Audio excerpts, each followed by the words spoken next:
Good morning, everybody. Good morning. I hope you guys are doing well. Welcome to Pillow Talk with Dr. Boyce and Dr. Alicia Watkins. My name is Dr. Boyce Watkins. I'm here with my lovely wife, Dr. Alicia Watkins. How you doing today, babe? I'm doing all right. You still have that morning voice. I know, right? I know. I gotta. I You gotta work it sound. out. Me, me, me, me. Well, in case you don't know, Pillow Talk is a show where my therapist wife and I get together and have conversations against our pillow that we think are intelligent and fun. And if you ever want to know what two black professors might talk about while they're laying in bed together, this would be your chance to do that. Now, everybody, as you come in, please hit the thumbs up button. Also, shout out the city that you're from. Let us know what city you're from. And we haven't done a pillow talk in a while, but we had to do one about this story. Now, I don't know if anybody saw this story or not, but give me a yes in the chat if you saw this story. There was a father who, in a way, at first I guess the family, he was hailed as a hero because his Tesla drove off a cliff, and shockingly, Jamad Brown, they survived. The whole family survived. They were all conscious. They were all If you can believe that. they survived and were conscious, which is crazy. Crazy. They were trapped in the car, of course, but someone saw them drive off the cliff and called authorities immediately, which saved them. Yeah, It's a miracle. and they were saying that they said there's no way. The lady who saw it said, I knew there was no way anybody could survive that fall, and they survived the fall. And then the big shocker today was that it was intentional. That he, at least according to the police reports and the media reports, the father was arrested. They arrested him this morning. Yeah, Unbelievable. So from Monday morning to today, this morning, it's Wednesday morning, woo, they did some investigating. They talked to people and they asked people questions and they were like, huh? They arrested that guy. yeah. That's something. So this dad is now under arrest apparently for deliberately driving his family off a cliff. And I don't know if anybody else saw this story, but it was just kind of crazy. And Oh, we see his face, but not his family. Like people who know him is gonna know the whole family, well, which is interesting. But I'm gonna tell you as a dad, I'm very offended by what I'm seeing here. But you happen to be have some expertise in the area of suicide, because I remember mhm. we went to Guyana, and you did the Fulbright.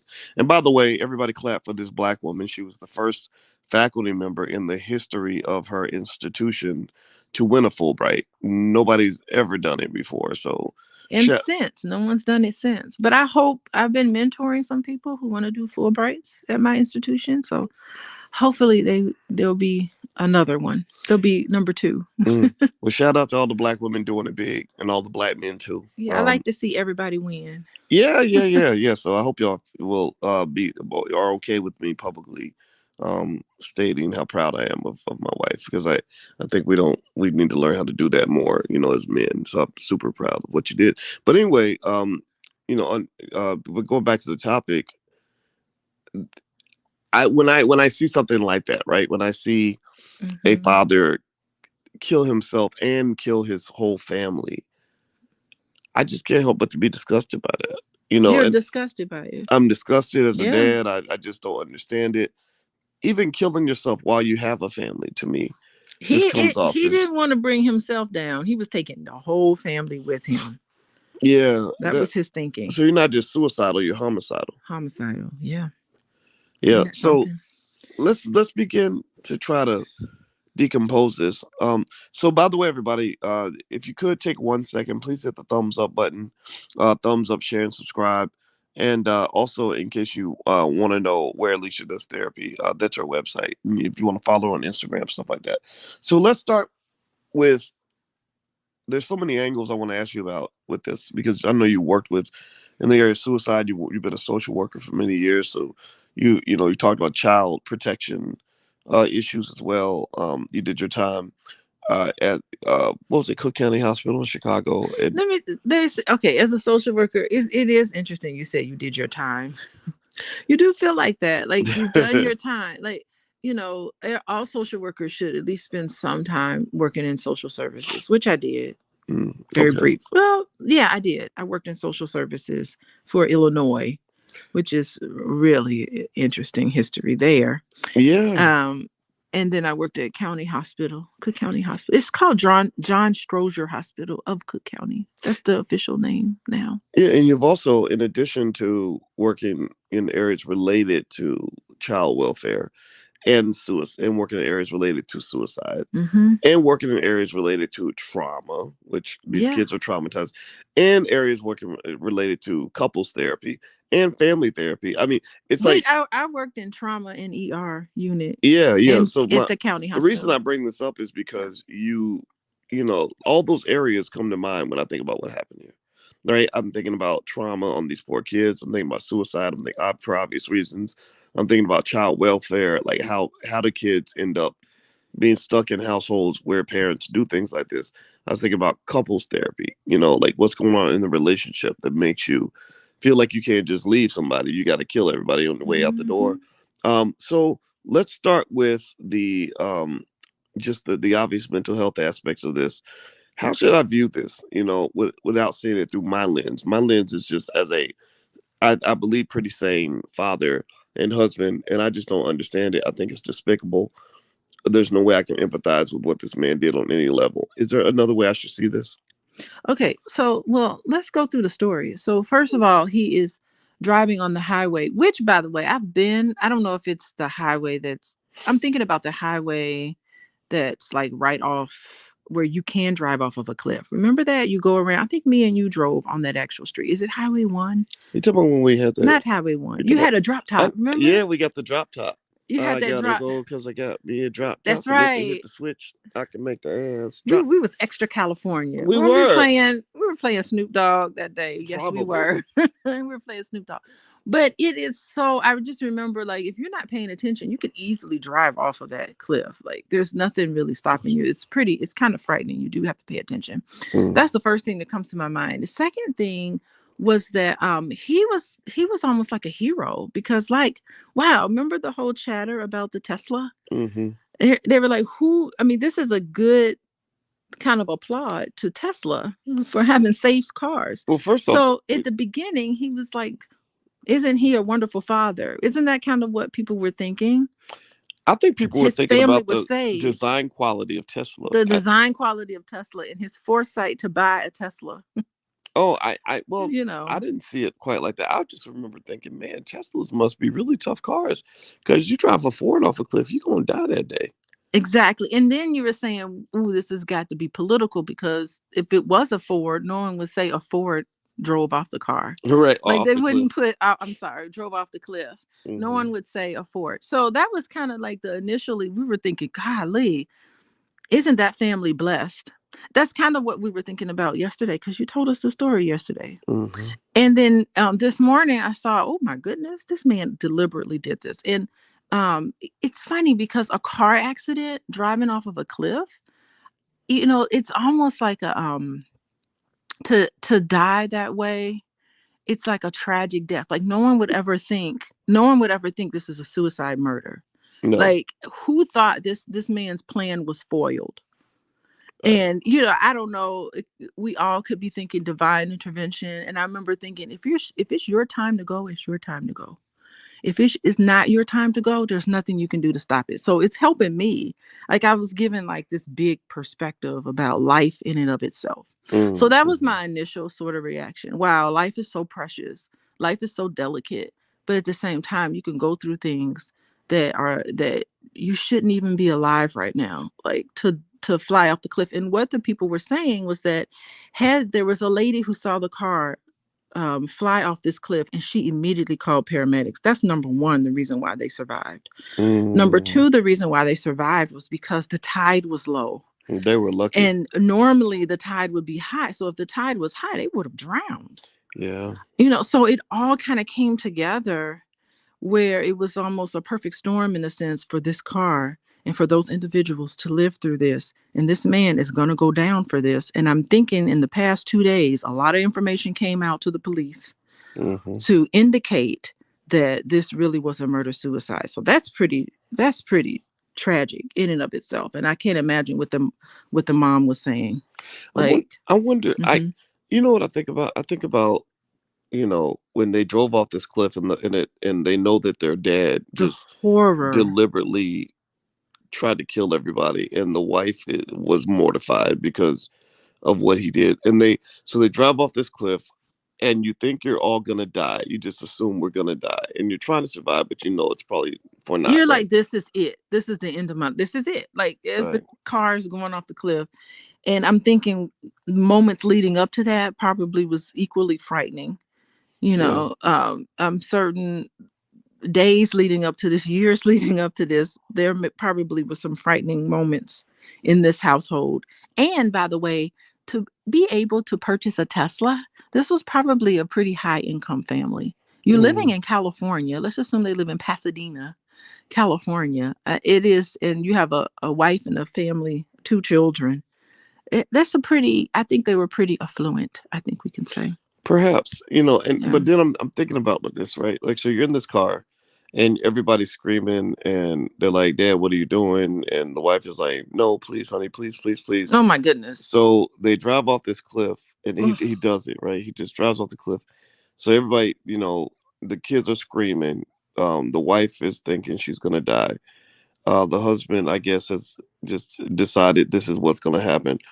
So you hit the rocks, and the Oh, car flips and flips and oh flips and my flips and goodness. flips, and then you crash. You hit the ground, right? And unbelievably, everybody's alive and conscious, which is crazy. Of course, they're screaming and crying and everything else. Um, I'm real. Here's what I'm thinking about, right? So people call 911 to say, "Oh my God, I just saw somebody go off this cliff." The police don't arrive like 3 seconds later.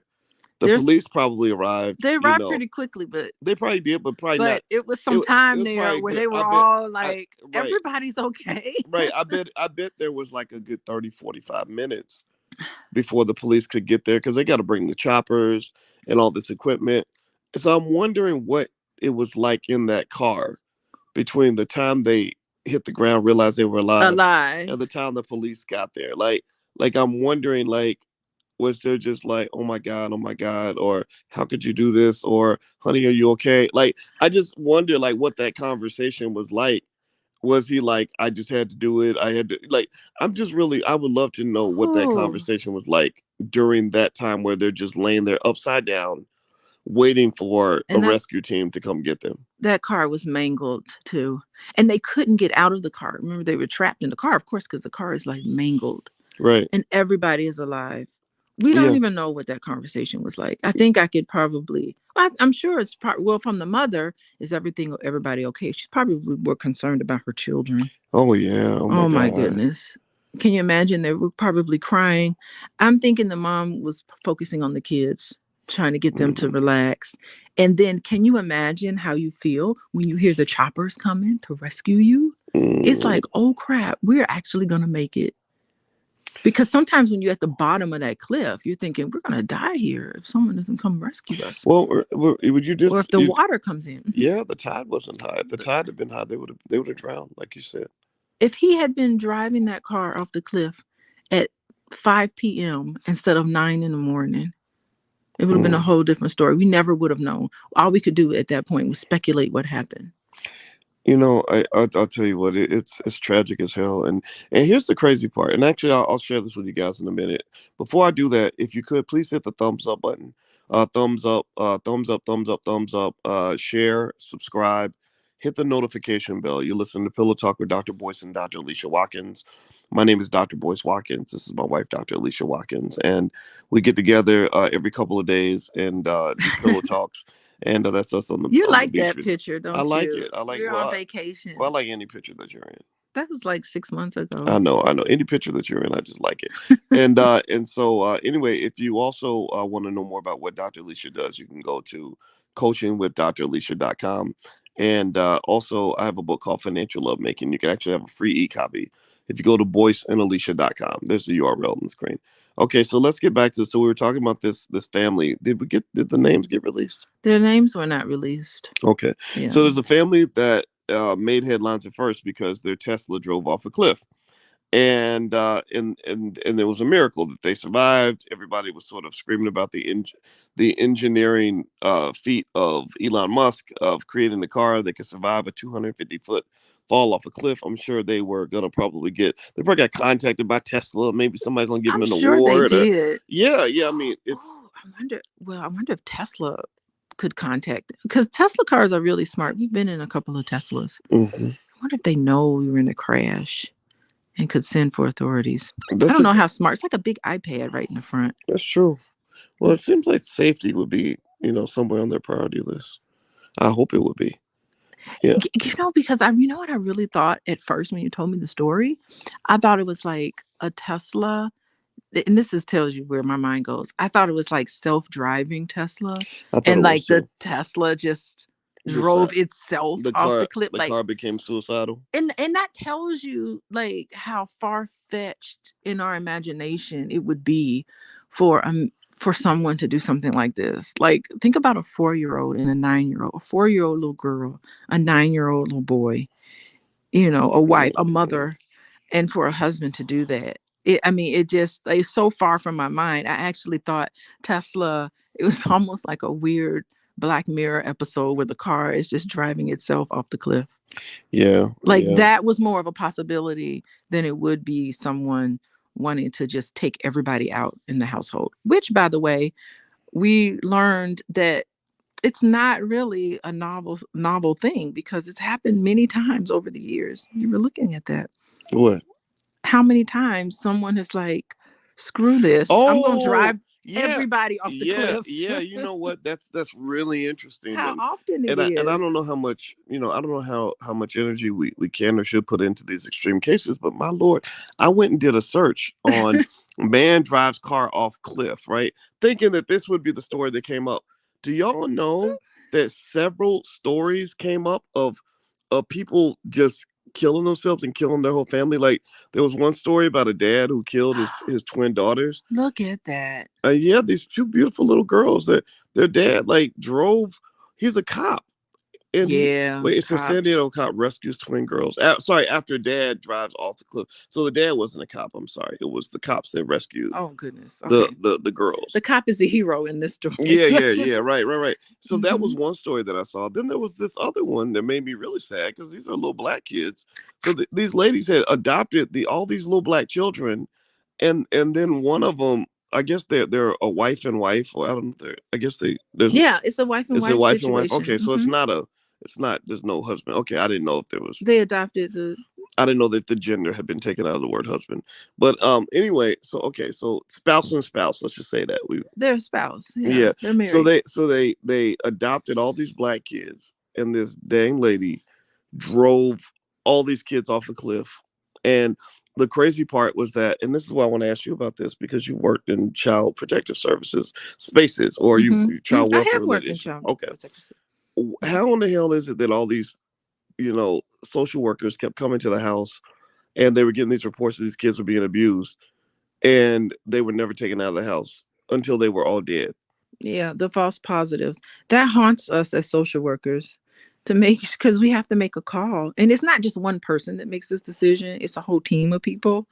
They gather information. They interview everybody. They are monitored. But there really is no way of knowing if there's abuse going on in the household when we make the visits. And social workers make unannounced visits. There are things that they do. People in social services, not always a social worker, but you make unannounced visits. You visit announced. You talk to the children alone. And if they don't tell you, if they say everything is okay, you're looking around the house to make sure there's food for everybody. Everybody has clothing. They have the basic necessities that a child needs. They're going to school. The grades are going well. Like, you gather all this information, and you have to make an assessment as a team. And, this possible scenario is haunting to us, because usually when things like this happen, when abuse is actually happening, and you leave the children in the home, they always blame the social worker for not doing their job. And it's really always this X factor where you just don't know. There's always like a question mark. So you're saying that we can't just put it all on the social worker? Well, there has to be evidence. I mean, and it's funny because there'll be hundreds and thousands of times where we've been like, oh no, this is clear abuse, and you actually do the right thing. But it's just cases like this that are really extreme where the right thing wasn't done. And I think they did a movie on this because somehow I remember seeing either if it was a biopic on this family or it was a documentary. It may have been a documentary, because if it was a documentary, then I definitely saw it. Where they interviewed some of their neighbors who suspected. So as soon as it would be suspected that something was going on in that household, the entire family would up and leave. So I think they were manipulating the system. And again, if they suspect manipulation of the system, you have to collect evidence. And sometimes that takes time. And sometimes, when they feel like they're getting caught, they do something like this, like drive them off of a cliff. Unbelievable. Wow. Yeah, that story made me sad. And so, yep. So I guess with this, so one other question I want to ask you, and by the way, if everybody could please hit the thumbs up button, thumbs up, share, subscribe. You're listening to Pillow Talk with Dr. Boyce and Dr. Alicia Watkins. My name is Dr. Boyce Watkins. And we're talking about this father who drove his Tesla off a cliff and tried to kill his whole family. Unfortunately, God spoiled his plot. He's going to now have to face trial. You get away with nothing, right? Yeah, you sure do. And or you sure do not. And so if you could hit the thumbs up button, thumbs up, share, subscribe if you haven't done it yet.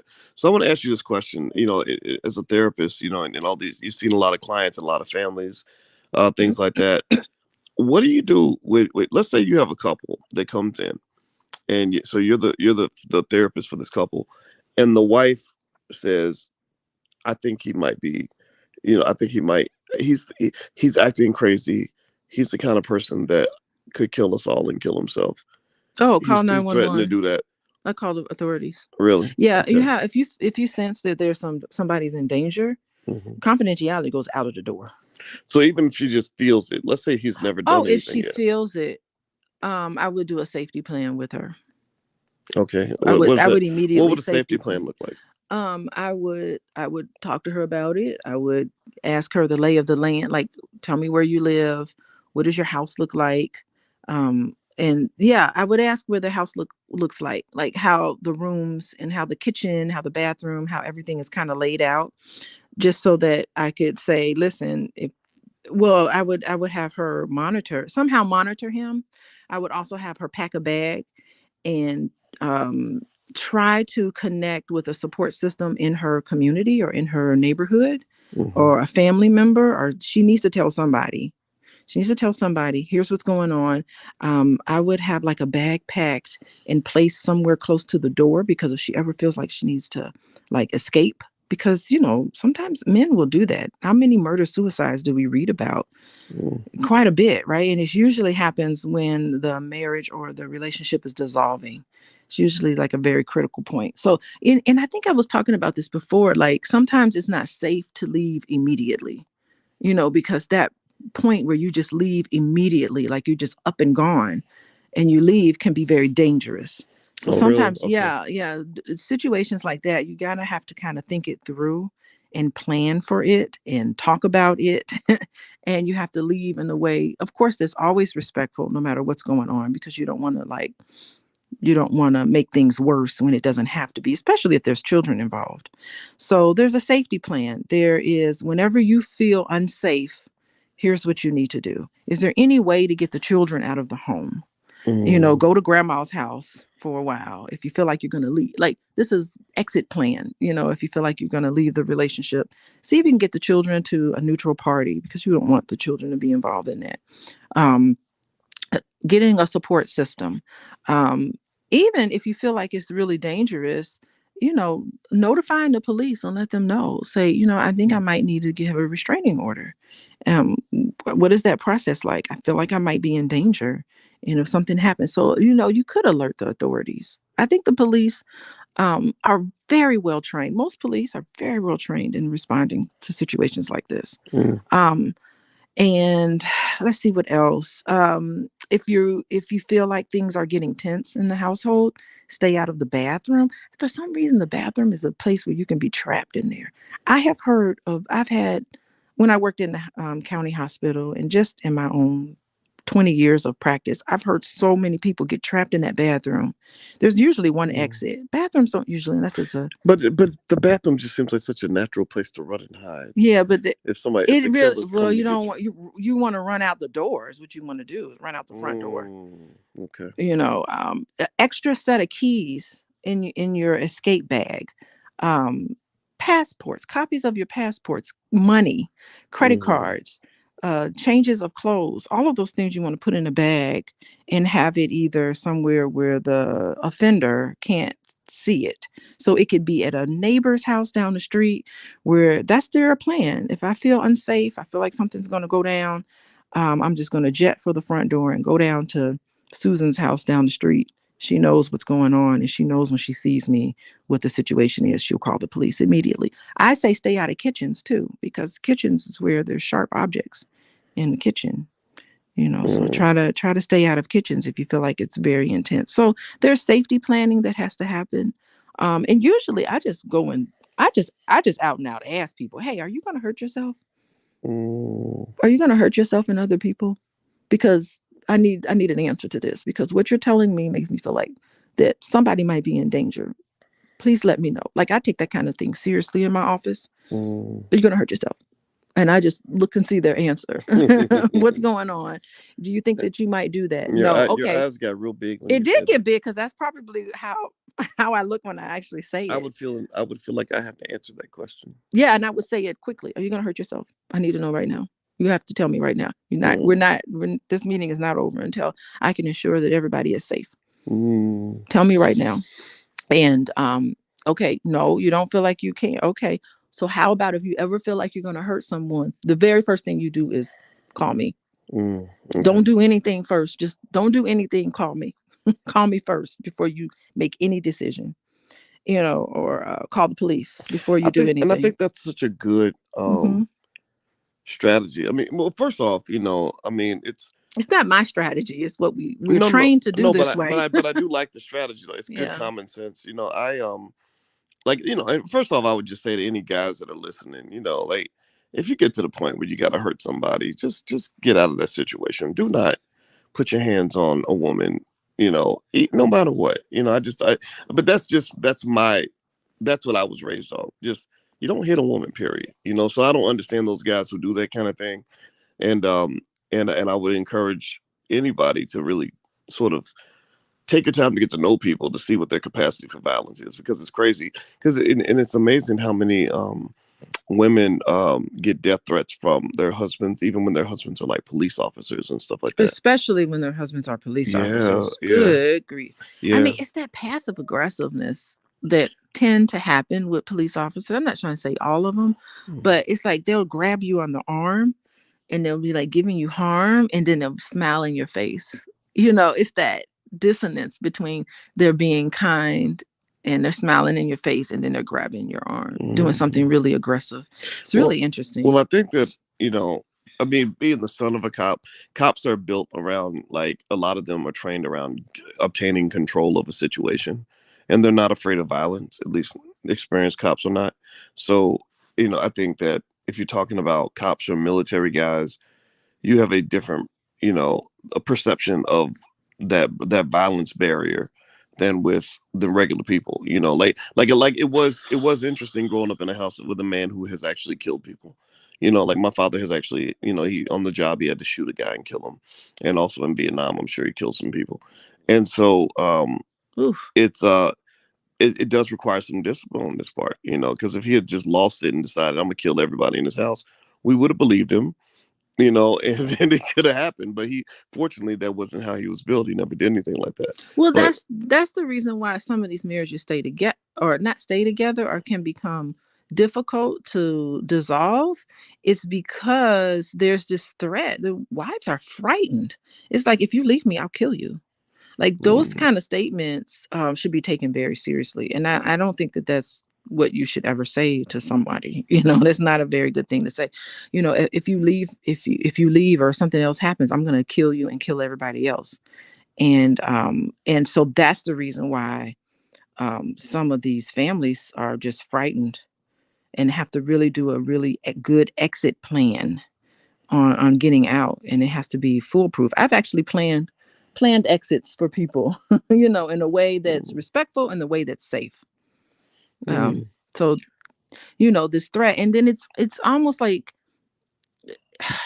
to drive off of a cliff is kind of it's think about to drive off of a cliff versus shooting yourself or something like that. It's almost like it's more acceptable in the mind of somebody who wants to end their life to do it in this way, because there's so much stigma attached to suicide. It's a stigmatized way to die. And so if it's like a single car crash, it's like, oh God, it was a car accident. It wasn't something that was, it was an accident. So it almost like you still, even in your passing, it's more acceptable. And it's also more acceptable for the family that you leave behind. It's like, oh, he died in a car accident. Yeah. That just seems better than, the people he who know killed the real himself. story don't live to tell it. Right. They wouldn't have lived to tell it in this case. Because most of us can't afford Teslas. Most people can't afford to buy a Tesla. Yeah, so I'm glad you bring this up, because I'm thinking about the type of pressure that high income families face. If there's like serious issues going on, which clearly there was, I think it's just very fascinating how you have this veneer. Because that picture that you put up of that family, like you would never think anything like that is going on. It's like a veneer of a nice, look at that nice. That's a nice, wholesome white family right there. Well, he don't look white. Is he white? I don't know what he is. I can't see, but it's a nice, wholesome family, with this high income. You think that because you have a whole lot of money that solves your problem.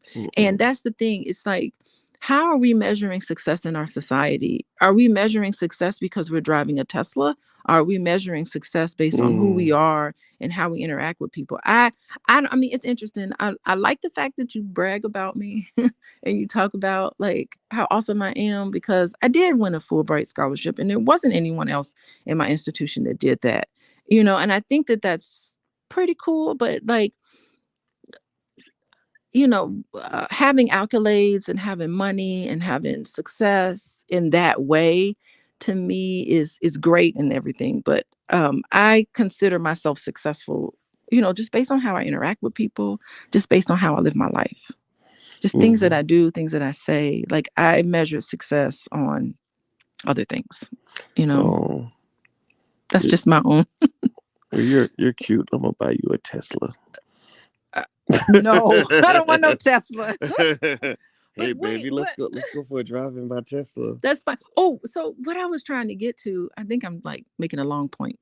But anyway, like what I was trying to get to is that sometimes like those families that have that really crystal clear veneer of, from the outside looking in, you think, oh, everything is so wonderful. Sometimes it's almost like this big shame and disappointment to actually come to the conclusion to end the relationship. Like, oh my God, I gotta let my mom down, I gotta let my dad down, I gotta let all these people down. It is overwhelming. Just to think about dissolving a relationship is extremely overwhelming to a lot of people. And these are not healthy reasons to stay together, by the way. It's not healthy to stay together. I'm just going to stay together for the children. That's not a healthy reason to stay together. I'm just going to stay together because I don't want to disappoint my parents. That's not healthy. I want to stay together because it's just too overwhelming trying to separate our belongings and finances. Let's stay together because I don't know. Let's stay together because just the thought of moving just makes me exhausted. So I might as well stay with you. These are not healthy reasons to stay in a situation that is not good for you. Healthy reasons is because I really love this person. I really think we can build together. I really think we could, we can make a positive impact. We can, wonderful things like that. That's great reasons for staying together.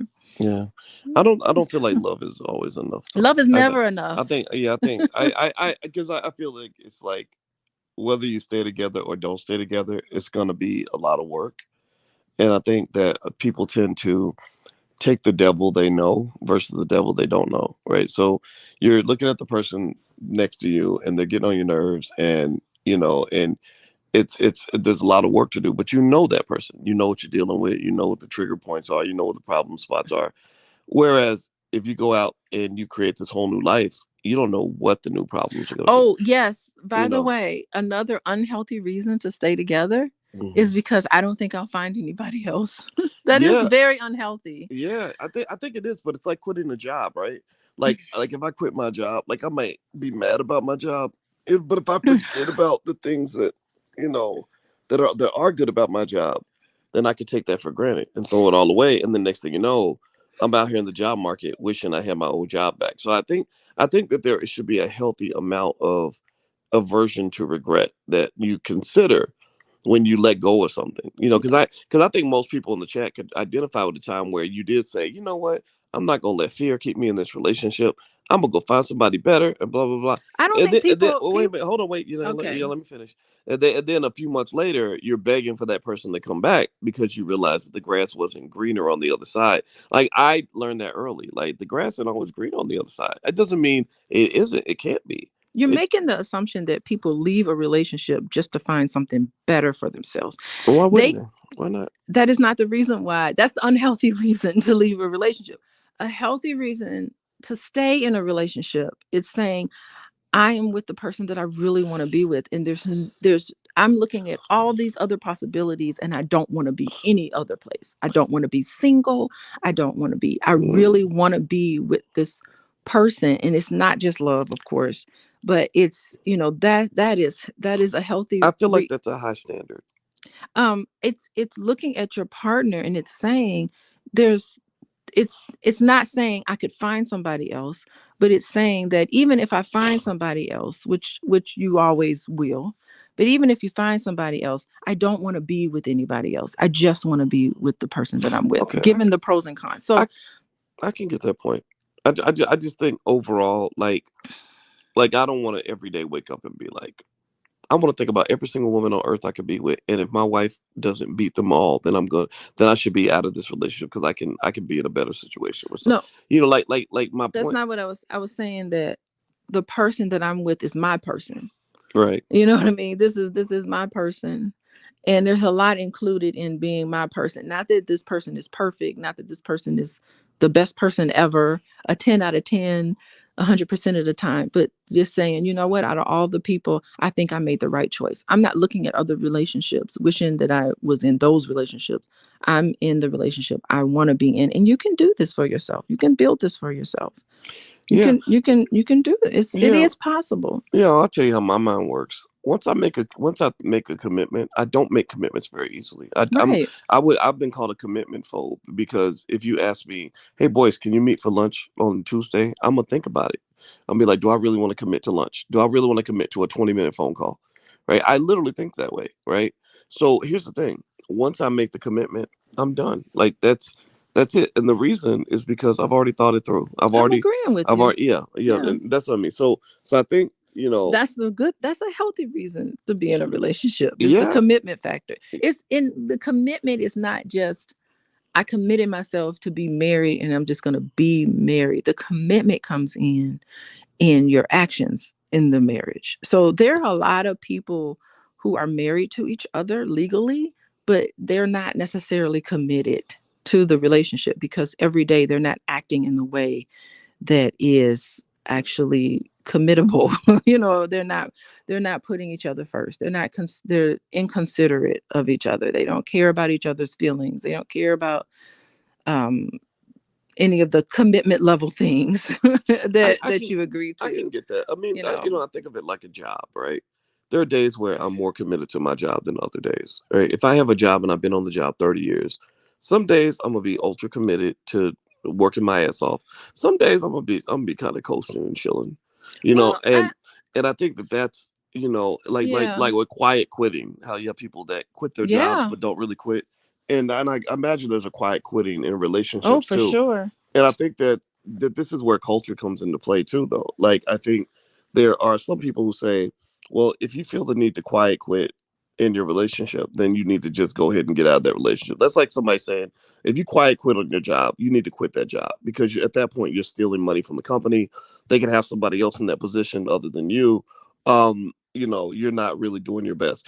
But then there's some people who say if you signed a 10-year, guaranteed contract and you quiet quit, You can get out of they contract. still owe you that money, right? And that to me is the philosophical debate about what commitment means. Okay. Like where like in your world, you see commitment as a dynamic thing. Like my commitment evolves each day based on my actions and daily activities. Is that what I say? Well, you were saying that, but you were saying that Oh. your actions show your commitment. Well, no, wait, let me finish this point. I always saw commitment as doing what you say you're gonna do. I say that I'm gonna do this. Like when I started my PhD program, I thought it was gonna take 4 years. It took 8. I was committed to finishing, so I stayed until I was done. That was it. But to your point, there were actions I had to do to get there. But some days I wasn't, you know, a perfect student. But I was committed. I stayed with it, and until I hit the finish line. So in my mind, I was committed. Where somebody else might say, well, if you didn't hustle and graduate in 4 years, that means you weren't really committed. So I think that there's a difference in terms of how people view, because I believe if people were really committed to their marriages, we wouldn't have such a high divorce rate. I think that high divorce rate is due to a lack of commitment. But I think that there are different ways to interpret that. Good point. So I was saying that it's not a 9 to 5 job, so to speak. It's more of a position. Like when I see my role as a professor as a position. So like right now, I got to go downstairs and I need to work on my syllabi, right? So I need to pull my syllabi together and work on it. But the past week or so, I haven't really done anything. I'm in between contracts. Our semester hadn't started. So you think of it as a position. It's not like a job that you're working at McDonald's somewhere. Marriage is like a position in terms of its level of commitment. So I'm responsible for making sure that my courses are together, making sure my classes are taught, making sure I attend to it and I grade my papers. That's my level of commitment to my institution. Okay. So I'm still committed. I don't have to be at the university 24/7 to be committed. Like for us to be in a committed marriage, we don't have to be around each other 24/7. What do you need, boys? What do you want, boys? I don't have to always be in your face, but we're still in a committed relationship. Why? Because everything that I'm doing, even when you're not around, and even if we're apart, physically apart, everything I'm doing is for the benefit of our marriage. I'm not doing anything to tear the marriage down when you're not around. That's part of trust and commitment. So they go hand in hand, the commitment and to trust. I know that even when we are apart, I know because I trust you, I trust that your behavior when we're not around is beneficial for our marriage. You're not going out selling crack, smoking crack, going around with a bunch of hoes and everything. I have to trust and know that you are committed to this relationship. So that's what I mean when I talk about, commitment and trust. They're like brothers and sisters. They're twin sisters, the twin pillars, trust and commitment. Mm-hmm. Well, I do agree. I hear what you're saying. I think that was one of the areas where we had to have a lot of conversations because we had different definitions of commitment. I have a Southern Baptist family where commitment means doing Your family is Southern Baptist? Yeah, my father is.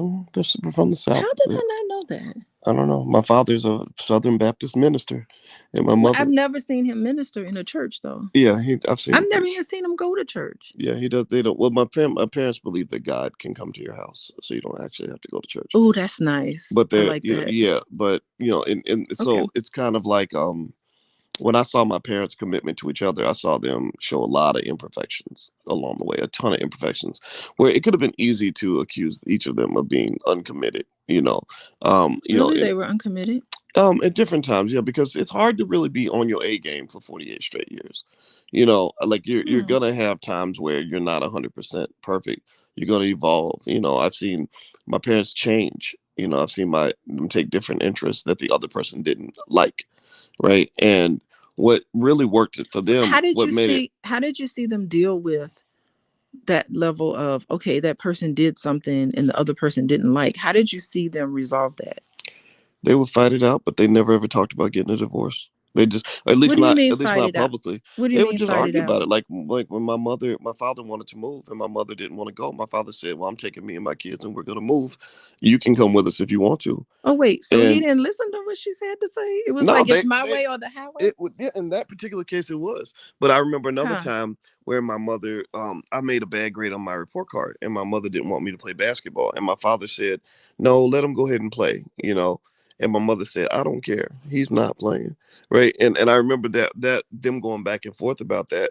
And I don't remember if I got to play or not. That I can't remember. Well, But that's important to know. I'm curious yeah, if you I played. think Mama won that one. Right. And I think that what I saw So with, it's about winning. well, what I saw with them was, even in the midst of their power struggle, no matter how much things might have degraded for periods of time, and they had long periods of time where they didn't even like each other that much, where they were mad at each other. They just said, we're married. I Like that. like that. Like this is what we. It's like if we go into a room and we say we're gonna stay in this room and we're gonna lock the door and throw away the key. We could be really angry at each other and really get mad at each other, but if there's no key to get out of that room, then we're committed to being in that room, even if we don't act like we want to be in there. Man, let me tell you, I have been listening to Michelle Obama. She's been all over the internet, and I really love what she's saying. First of all, I'm like a newly sprung fan of Michelle Obama. She's been going around doing a lot of talks about her marriage to Barack, and and it's so realistic. She talked about having children and having tough patches, kind of like what you were describing with your parents, having tough patches in their marriage and how they got through it. She was like, there were 10 years. There was one video. She's like, there were 10 years where I just couldn't stand him at all, especially when she was having children. When you're having small children and she needed help, and he was out doing, political stuff, I imagine, right? And so I don't know. She's just been very inspiring and very realistic in her discussion on marriage and family and raising children and the Yeah. complexities of that. She's very relatable recently. I kind of like her new look. She's got these braids in her hair. She's got these long fingernails. Like I just kind of I'm a fan. I'm a new fan of Michelle Obama. Okay. Well, shout out to Barack and Michelle. And I got to meet her. Yeah, you I was did. excited. You said she was really tall. She was really okay. So I saw the very first day of orientation at University of Chicago. There was one of my cohort members. She said, "I got to take you to meet Michelle Obama," and I said, "Why?" She's like, "Michelle and Barack, they're the up and coming couple." She was like all excited. So I went. We had to go and get our books. So I said, let's go get our books. And she said her office is right across the street from the University of Chicago bookstore. So I go and I grab my books, and she was just like, well, come on, her office is right. She had an office like in the basement of the little, the place where you pay the bursar, whatever it's called, where you pay your bills and get financial aid. And her office was right in the basement, and she did like community relations. I didn't even know that was a thing at a university. I was like, who would know to grow up and be a community relations? I think that's what she was doing. So anyway, I got to meet her and talk to her. Wow, that's pretty awesome. She was really nice and very tall. I just remember she's like looking down at me, and I'm 5'8". I'm pretty tall myself. That's hilarious. Anyway. Well, shout out to Michelle Obama. I'm now a new fan. Yeah, I agree. I admire. I like what you told me about what she said. I like that. Yeah. She mentions realistic. She said 10 years where I couldn't stand him. That's a long time, a decade of your life. How many people, give me a yes or no, how many of y'all believe that most couples today could go a decade where they can't stand each other? I know people that together. I know people that went a decade. And that's, and here's the thing, right? A lot of people would say, Michelle, that was stupid. Why would you be with a man who you couldn't stand? Who you didn't. But she loved him though. She loved, right. The love was still there. Right. And I get it. But yeah. When somebody says I couldn't stand you, that's like you come in the room, I get repulsed. No, that's not what she was saying. On my nerves. You said she couldn't stand him. Is that what she said? She talked about raising kids and needed his help to raise children. But that's different from saying I can't stand somebody. No, I didn't interpret that she was repulsed by him. I got that she was always attracted to him. Let's not even talk about the conspiracy theories between this couple. Let's remove Michelle and Barack from this whole conversation. Okay. Okay. Let's just say relationships go through a rough patch, but it really is the love. I'm not saying love is um the only thing that keeps a couple together, right? But it's not enough to get married. Okay, that's what I'm saying. I'm not saying that love purely in and of itself is enough to get married to somebody, but it is definitely essential. And that's going to be what holds people together when you're in a rough patch. It's still being, there has to be something holding them together. Like, you're my person, boys. We have a rough patch. I'm still like, oh, but I still love him. He getting on Okay. my nerves. I can't stand him, but I love him. Well, I love you too. Like, that's Well, how I well, feel. let me just go ahead and be honest and say that me loving you isn't what makes me stay with you. I Of do course love not. you. I do. It's convenient that I love you, but um, I learned. I decided this is my preference, and everybody ain't got to be the same on this. But I remember reading somewhere where they said that a lot of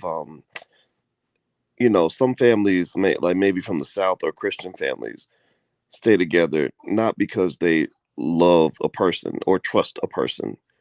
They stay together because they have a higher power they're committed to. They have a higher set of principles and values they're committed to. Okay, Now, that's now, true for now, some now, people. yeah. Hmm. So let me just say that, and you're welcome to disagree. And that's totally fine.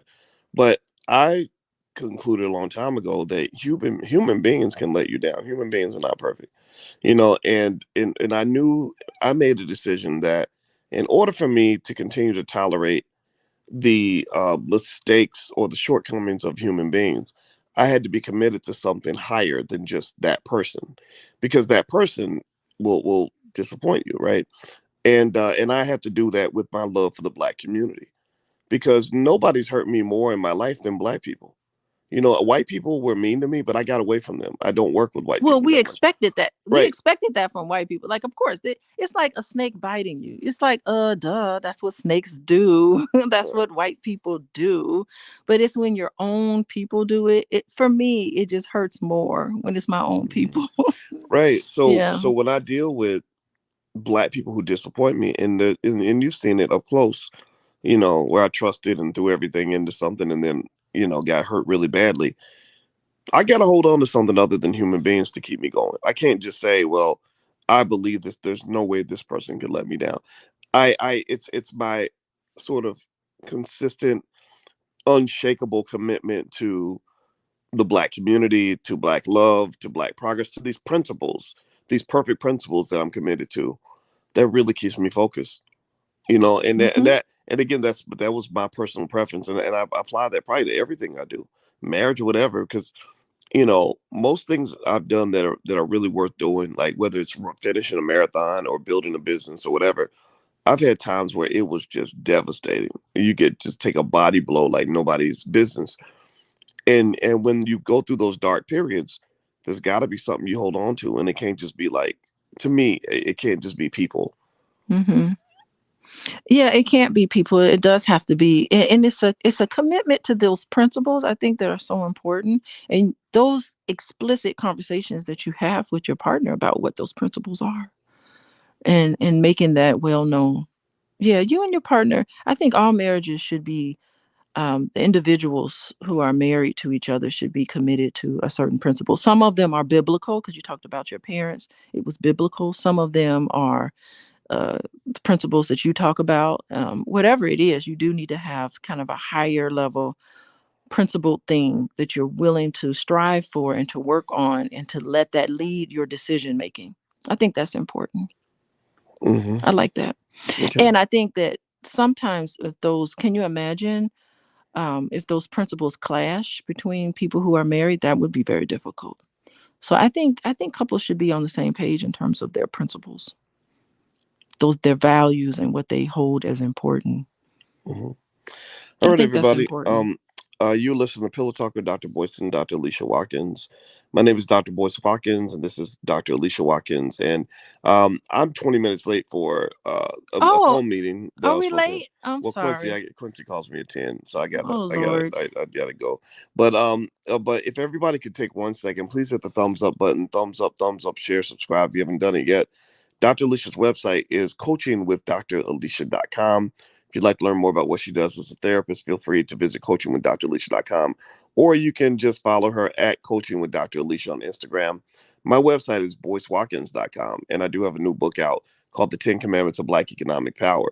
So this is built on culture. It's built on economic strength amongst families. It's built on 10 principles that you can apply in your family that will position you for generational wealth. This is based on 30 years of financial research and also specifically studying Black families. I specifically wrote it for Black people because the racial wealth gap can be easily closed. We just have to get on code. So feel free to take a look at the book. You can go to boycewatkins.com if you'd like to learn more. So God bless you, everybody. Thank you all for listening. Have a good day. Bye, And we will see you everybody. soon. All right. Bye-bye.